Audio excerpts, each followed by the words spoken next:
We are in the book of Luke. You know, I've said that for over a year.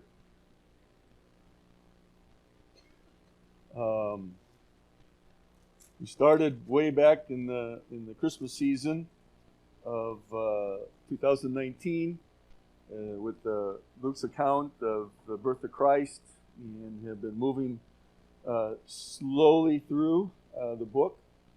Remember, Luke wrote to a disciple to basically set forth the life of Christ in an orderly, chronological fashion. But it wasn't just to give us history. I mean, we call Luke the historian, but it wasn't.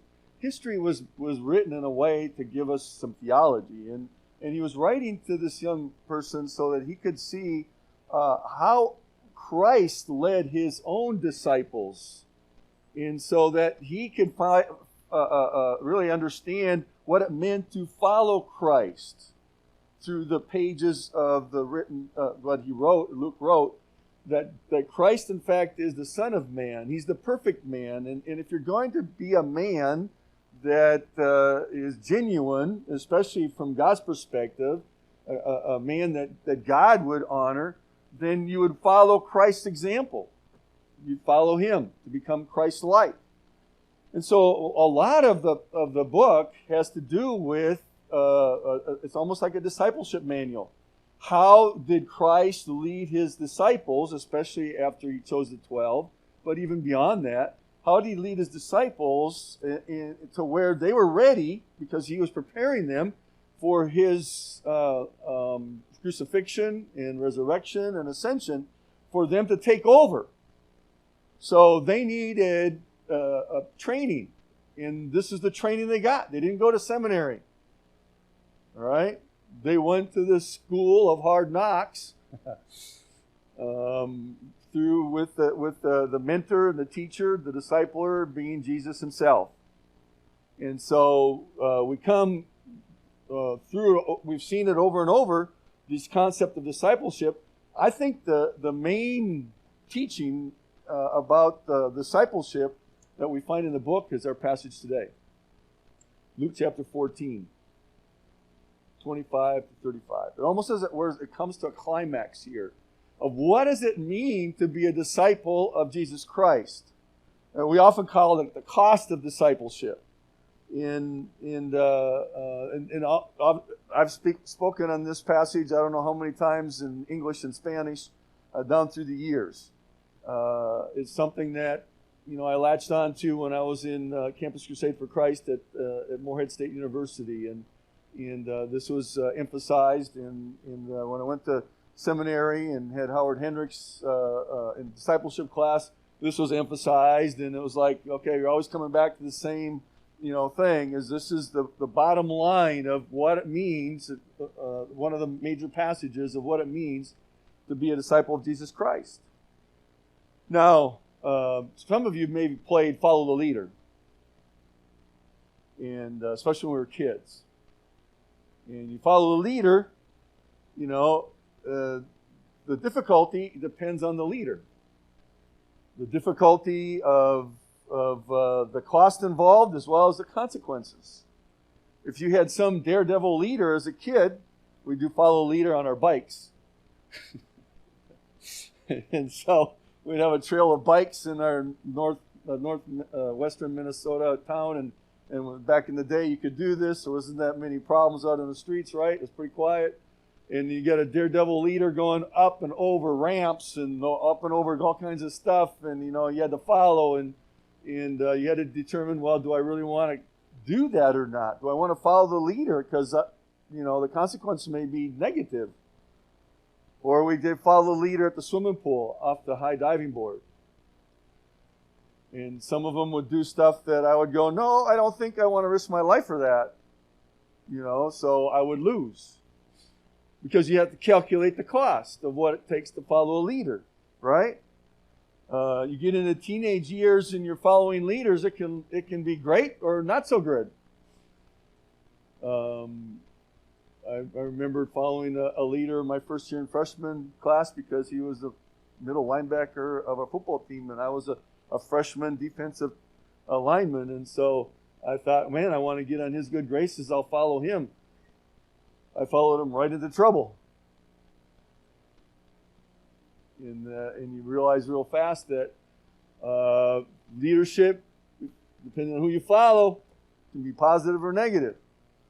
You know, as adults, you know, you got leadership from social clubs, and there's a cost sometimes to being in some of these clubs as far as compromising some of your own principles.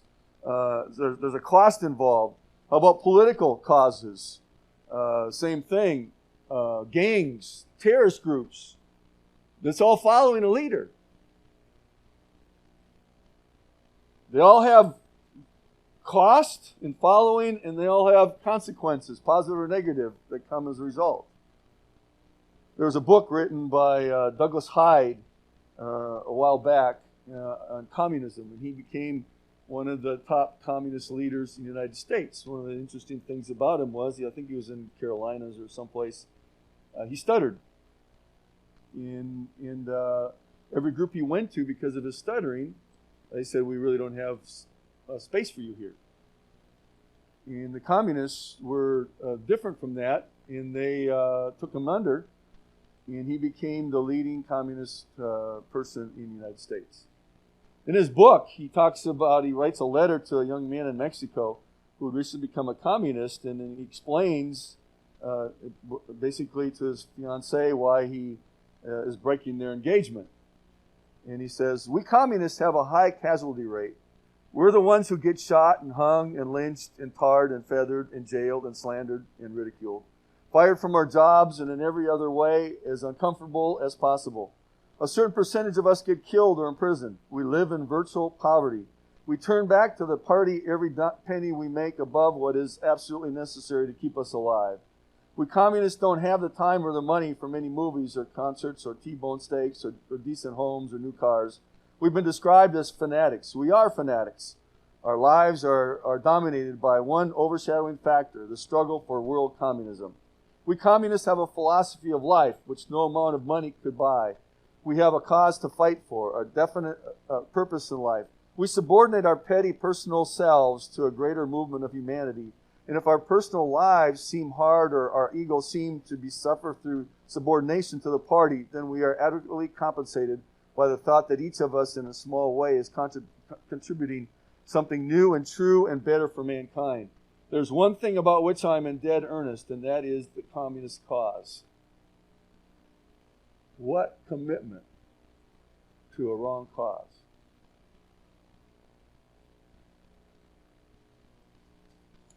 We have a commitment here that's expressed in Luke 14, 25 through 35, that Christ is saying, this is the kind of commitment that's needed to really be a disciple of mine, a faithful disciple. Let's look at that. Because to be committed disciple of Christ requires a considerable cost. Verse 25, now great multitudes went with him, and he turned and said to them. What can you see from that? Jesus was traveling. If you go back to chapter 13, verse 22, it says, and he went through the cities and villages, teaching and journeying toward Jerusalem. The point of his ministry already has come to a place where he's already heading toward Jerusalem. Luke is pointing out that he's heading already to Jerusalem, where he knows what the end result is going to be. But he's got this entourage of people. We've got all these people following him. And there's a great multitude with him. And he turned and he said to them something. Now, the reason I want to say there's three classes of disciples, it doesn't come from the text per se right here. It comes from a broader perspective. And it really comes from a professor that I had, Dr. White Pentecost, in his book, Designed for Discipleship. He said there's three classes of disciples. There's the curious disciple, all right, which is what? They follow because they want to know what's in it for them.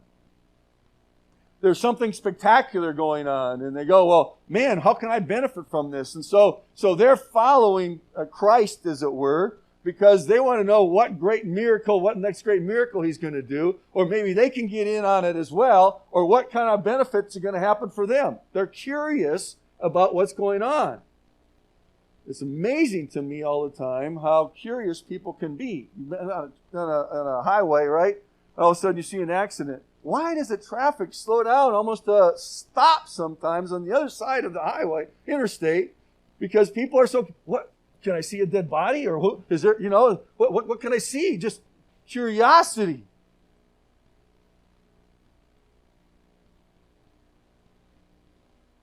They want to be there.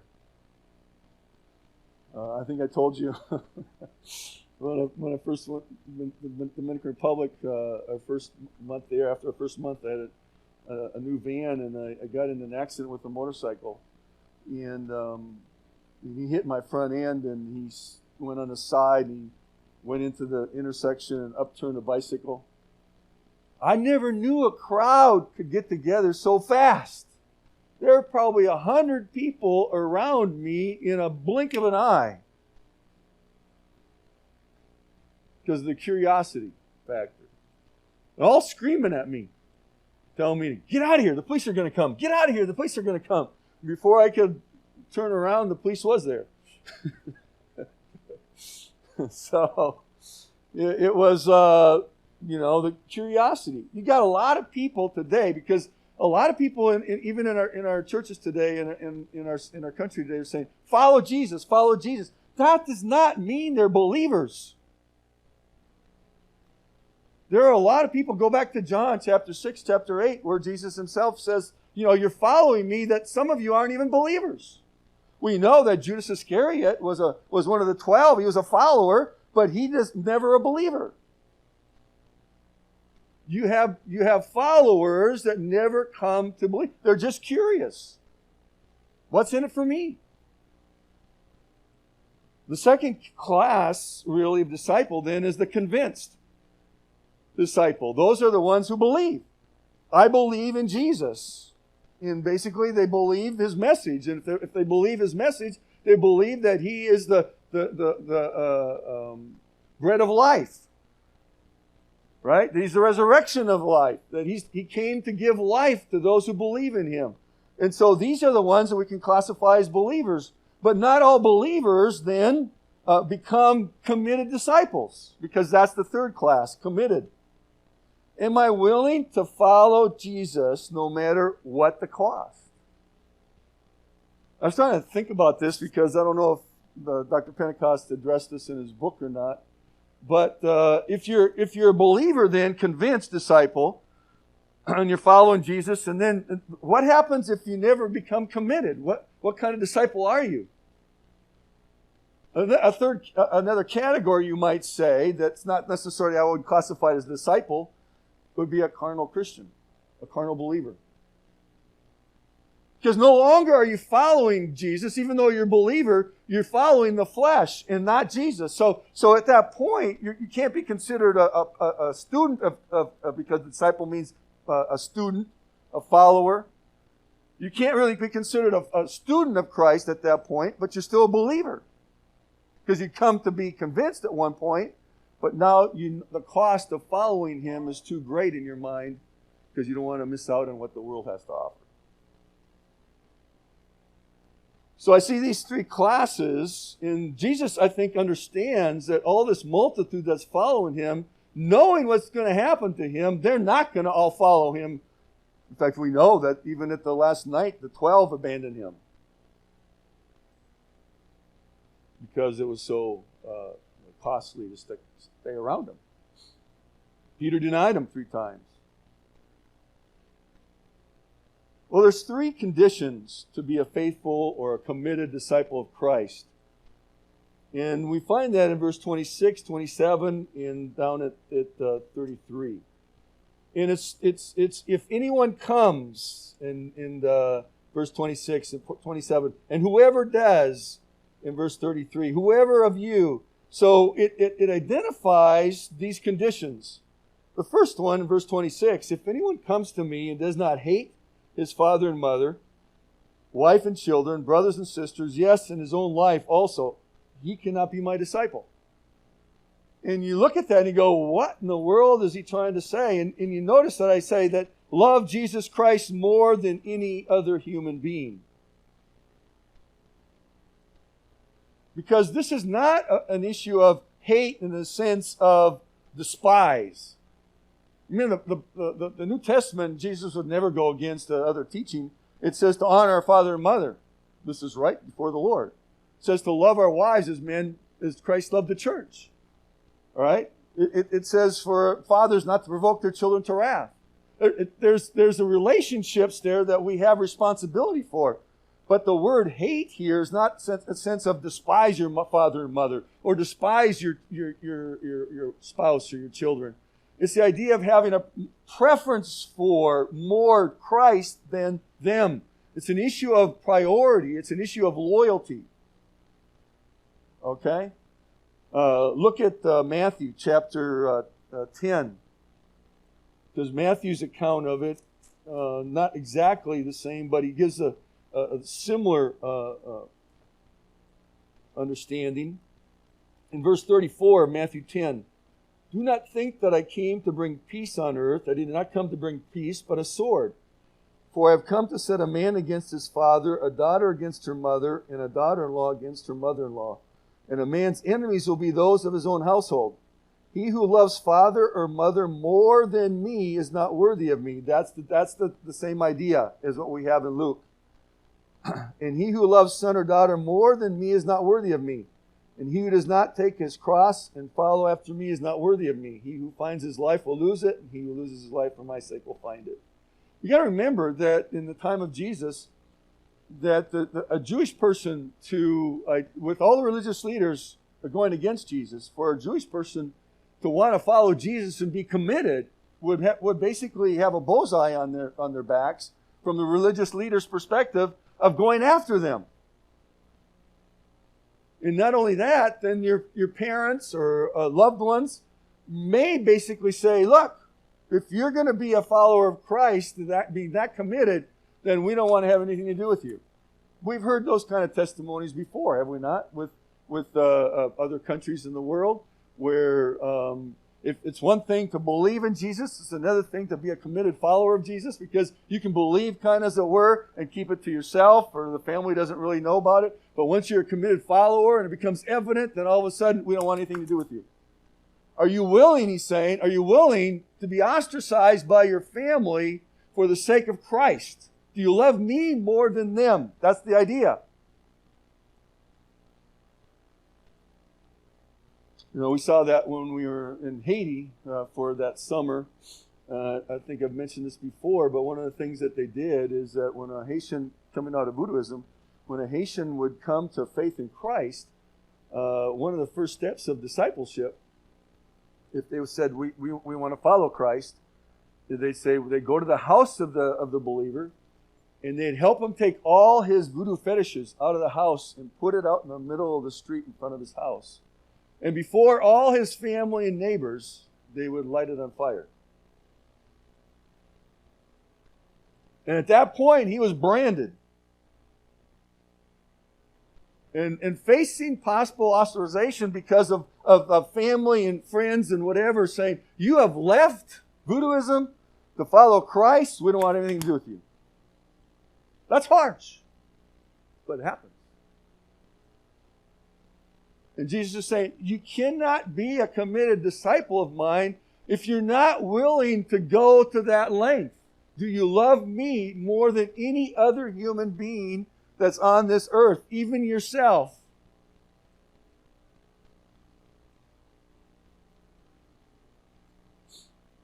That's what committed disciple is looking at. It's looking at our relationships, especially with others. He takes priority, he takes loyalty. The thing about loyalty is it's hard to be loyal to two different things at the same time. That's why he says at one point you can't serve God and mammon, right? You got to choose. Well, the second condition in verse 27, and whoever does not bear his cross and come after me cannot be my disciple. You can see there, cannot be my disciple. What we're talking about is a committed discipleship. All right?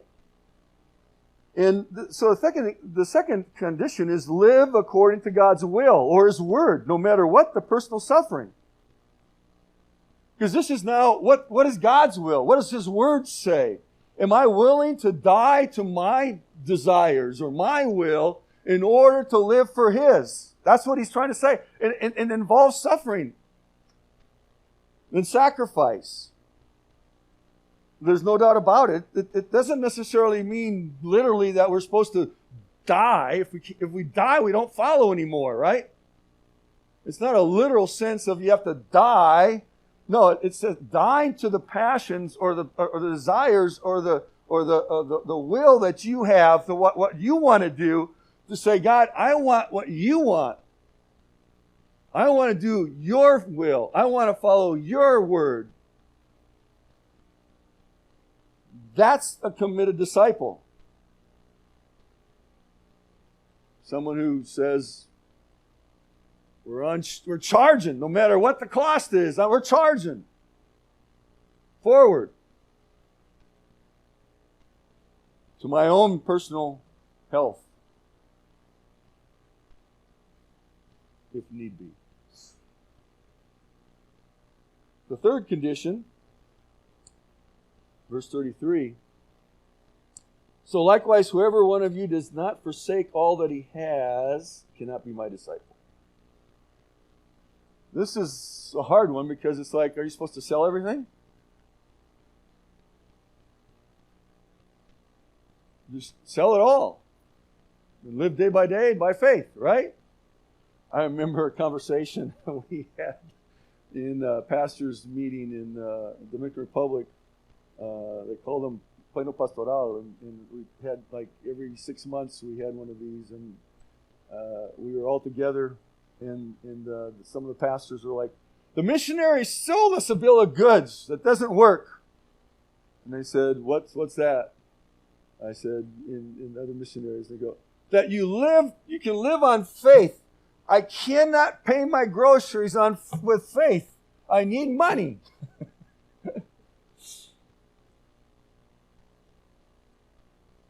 And it was an interesting discussion because we as missionaries, we belong to faith mission groups, right? And we had money coming in from the States. And so they were asked, to live on a pastor's salary with people who couldn't hardly tithe and support their pastor. And the pastors were like, how do we make this work? There was a lot of sacrifice. There was no greater sacrifice from my perspective of this whole thing is when we were in Haiti, and we were at a way out in the middle of the Artibonite Valley, and we were in one of those pastors' houses, and they had a pastor from the churches, but from a different area, visiting. And he'd gone to the Bible college, and after he went to Bible college, he went out to one of the worst areas of Haiti, the northwest quadrant. And he ministered to people who bathed in their pee, their urine. And he had contracted kidney disease and almost died. And he still his skin was blotchy, his hair was blotchy, and he had recovered. And he was quite a bit older than I was at the time. It was 1980. And and we asked him, as those who are trying to understand missions and working with national pastors, so what do you want to do now? He says, I want to be like Caleb. I want the most difficult place yet to reach in Haiti.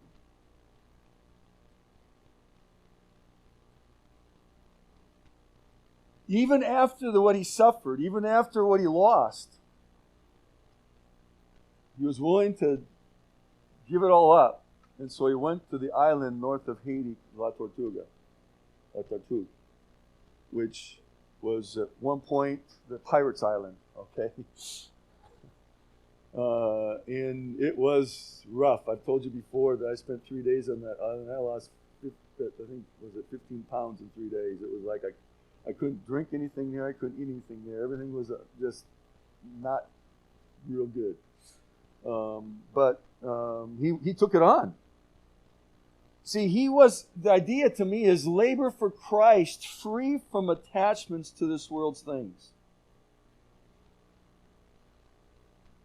When we get so attached to this world's things, possessions, then all of a sudden we make decisions based on what we have rather than what Christ wants to use us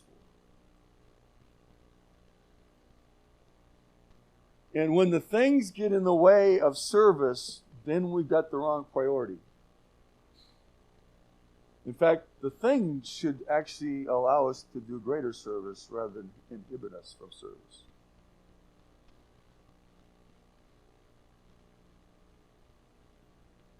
So there's three conditions.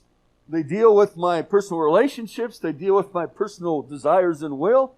They deal with my personal possessions. And obviously Jesus is saying, if you want to be a committed, faithful disciple of mine and following me, then you've got to love me more than any other human being. You've got to live according to God's word, His will. And you've got to labor and serve me free from the attachments that this world offers as regards to the possessions. It amazes me how fast we accumulate junk. We've gone through 2 or 3 international moves. And when you do an international move, you've got to get rid of junk. We need another international move. because we've accumulated.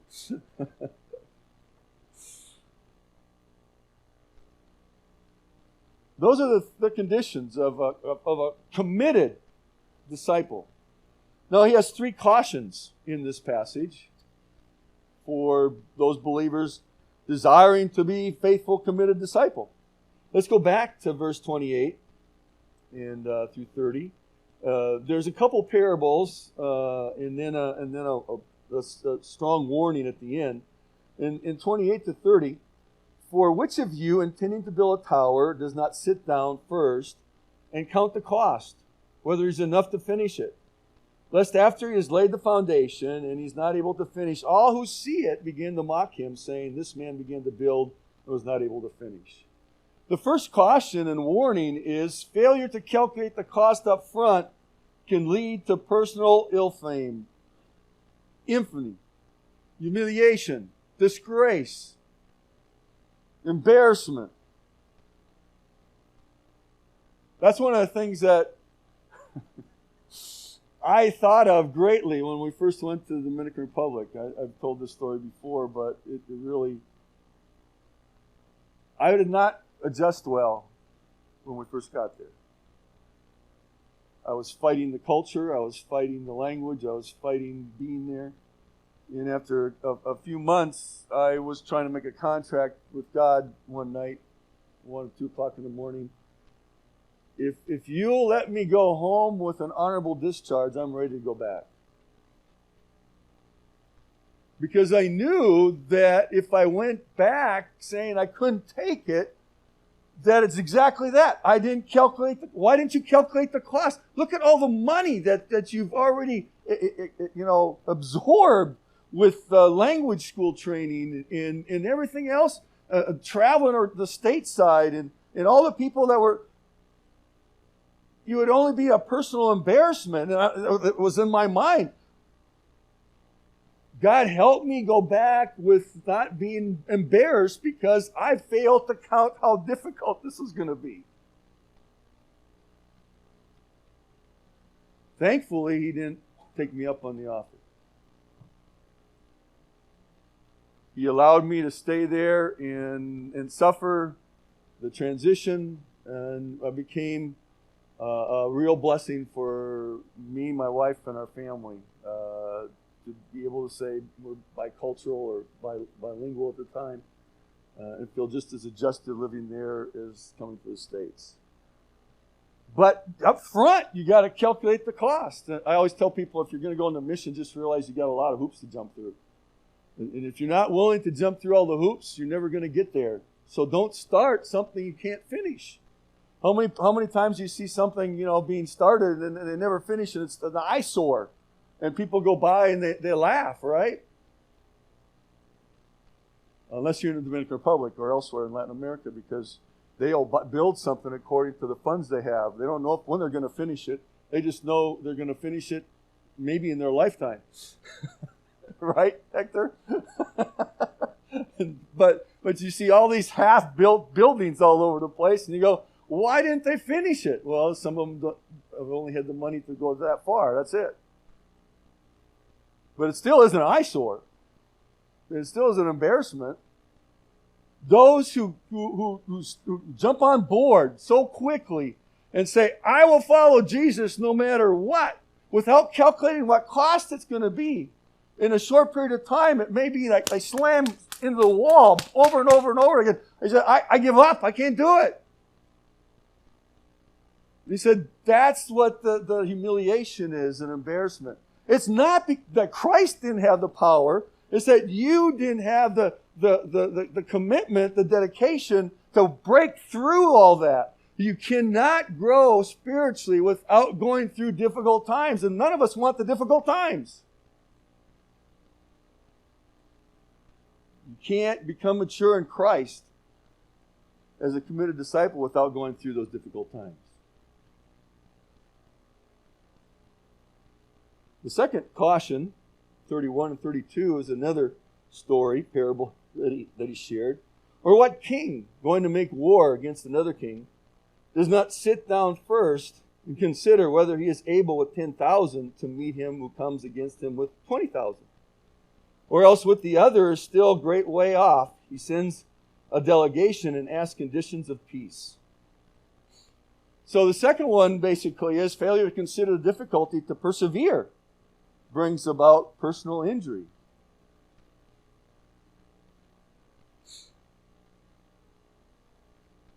I know I've said I played football before, and I always thought I was pretty big and everything, but I found out real quick that there are bigger guys than me. And they're immovable. Some of them. And so it was like, okay, how are we going to persevere through this one? It hurts sometimes. Like dislocated shoulder and everything else. But, it's like when you get start, here's the problem. I've stated this before. It's not the starting that the Lord is really impressed with. It's the finishing strong. Have you noticed that? It's about persevering to the end and being faithful to the end and finishing strong. Howard Hendricks used to say all the time, he says, and this was back when he was a younger man, he's passed away now himself, but he says, I want to be the 80-year-old who is not sliding home. I want to be the 80-year-old who's running across home plate full speed. In serving Christ.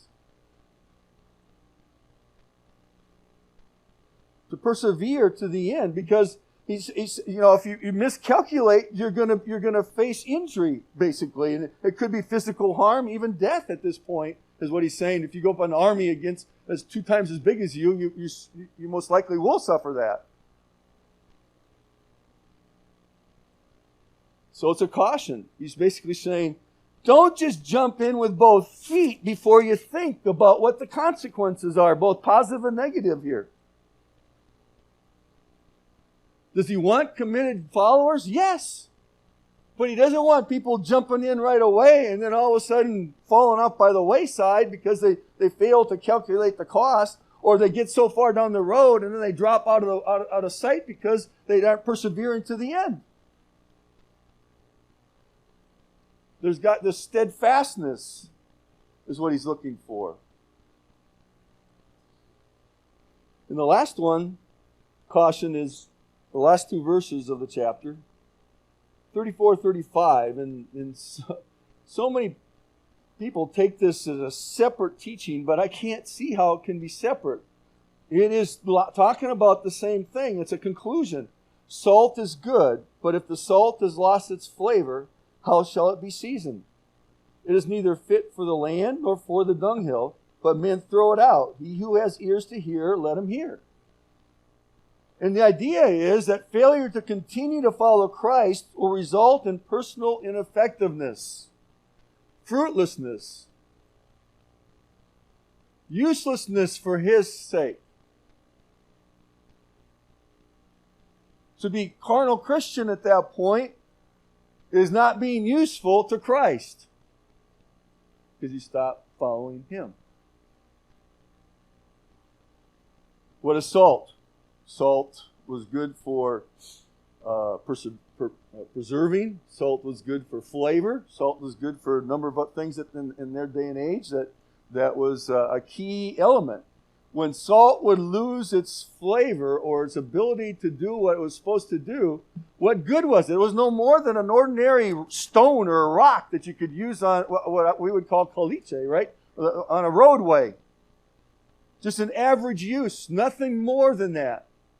What was intended to be above average with the way God designed it to be used could no longer be used that way because the salt had lost its flavor. When a disciple stops following Christ, he loses his flavor. He can no longer really represent Christ in this world. He can no longer be useful to Christ in ministering in this world. Just a common use. He's ineffective, fruitless. So to follow Christ with those three conditions, to be a committed disciple, he says, think well. Don't just make a hasty decision. Commitment takes thought. Because if we don't, we definitely want to think about it up front. We definitely want to think about what it means to finish to the end. We want to continue and persevere so that Christ can use us as His disciple.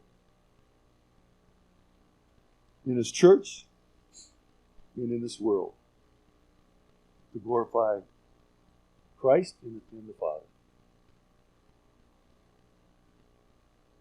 That's His own words about who He wants to see committed in following Him. Let's pray. Father, we thank You again for the comfort that the Word brings to our lives, but we also thank You for the challenges. And Lord, it is a challenge in our world today to be identified as a follower of Jesus Christ, a faithful, committed follower. Someone who is considered that will receive rewards, eternal rewards, as a believer. But Father, we don't do it just because of rewards. We do it because of all that Christ has done for us out of gratitude.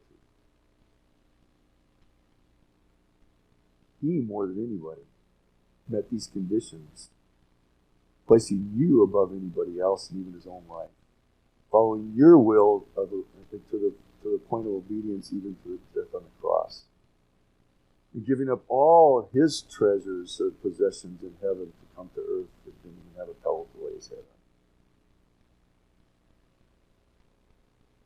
He wouldn't ask anything of us that He Himself wasn't already willing and haven't done.